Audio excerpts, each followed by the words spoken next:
What's up guys, SeanEDawgz here and welcome to episode 2 of my Road to Master Prestige series. I do this a little bit differently than other YouTubers because I give you my best game of that entire prestige. I don't just show you right when I go into it. So if you look here, the reward for going into Prestige 12 is you get that NUKE variant for the OSA. I posted a video of that yesterday if you want to check that out, but in this video I will be showing you my best game of Prestige 12, but I like to make it fun, relevant, and interesting for you guys, so I picked a game that I actually joined session in progress because this is one of the hardest things to do in Call of Duty because you don't know what has been happening. You're left out of the action.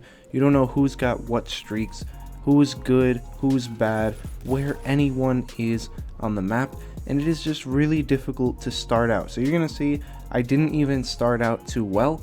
I was 3-2, but then I just went absolutely off. I went on a 34 kill streak and I'm using a Flatline Mark II. I don't know how I ended up getting this. It was complete luck out of a common supply drop, but I can't stress this enough.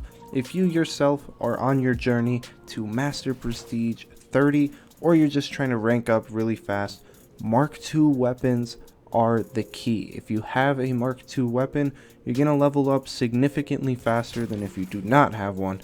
And once you hit Master Prestige 13, which I am very close to, the reward that you get is assault rifles. Instead of them giving you 15% extra XP, the Mark IIs, they now give you 30%. So those things become even more crucial once you hit 13th prestige. Also, I know I said I'd be pretty much done with the hardcore gameplays, but I've got quite a few of them saved up, so you will see a few residuals out here in the next few days. But besides that, I will be getting back into core. I have just unlocked the HVR, the NUKE variant, which is for getting level 40 for the Blood Anvil mission team.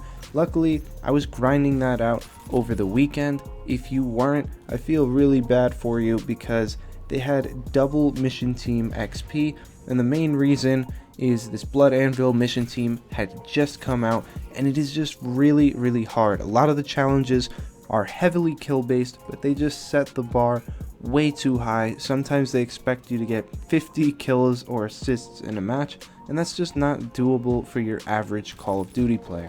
I know I probably complete the challenges less than 50% of the time, but I was probably getting more XP than your usual player. And while it is brand new, it is probably the best mission team to get started on. I believe it has the best rewards because it grants you NUKE variants for both the Karma 45 and the HVR, which I think are both two fun guns to use, and the HVR is actually a beast. That's probably the best SMG right behind the ERAS. So definitely get to grinding this mission team if you haven't already. And another word to the wise, no matter how stubborn you are, maybe you really like core or something, hardcore is the way to go when ranking up. For me, it's just not nearly as fun.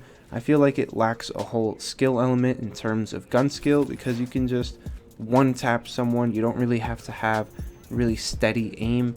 I just don't like it, but because it plays at such a fast pace, because you can kill people so quickly, you can rack up kills insanely quick, much faster than you can on core. However, if you're not really that good at the game, it could even be worse for you than playing core, since the better players will probably rack up high amounts of kills. You will be taking on a lot more deaths if you do not fall into that category. So this is a dangerous game type to play. Even for me, there are some matches where I can die upwards of 20 times, which is unheard of for me in core at least. I never ever die more than, I'd say, 10 to 12 times in a core game, but that almost always gets surpassed in hardcore just because of the pace of the game. Also, if you want to rank up quickly, support streaks are the way to go. The setup that I currently use is UAV, counter, and advanced UAV. That advanced UAV is a massive key for going on streaks and racking up kills very quickly, much more than you could get with your assault streak. And even if it doesn't net you as many kills, your kills are worth more than 4 times more what they would have been if you were getting them from a warden or an RC8 or something like that. So when it comes to grinding for XP, it can get really boring because first off, I don't really find hardcore that fun. I have to use the same weapon again and again because it's Mark II, it gets me more XP, so there's no real variety there. And I can't even use assault streaks, so at any point I can get bodied by little Jimmy sitting in the nearest corner crying for his mom. And remember, it's a marathon, not a sprint. Don't burn yourself out. There's 20 new prestiges. Don't just play a game type because it nets you a lot of XP. Play what you think is fun, because you'll definitely burn yourself out and stop playing the game if you keep doing the same thing over and over again. But anyways, that is going to wrap it up for this video. If you guys did enjoy it, be sure to drop a like, comment down below with any thoughts or questions you may have, and as always, subscribe to the channel if you are new for some more great videos, and I will see you guys in the next one. Peace.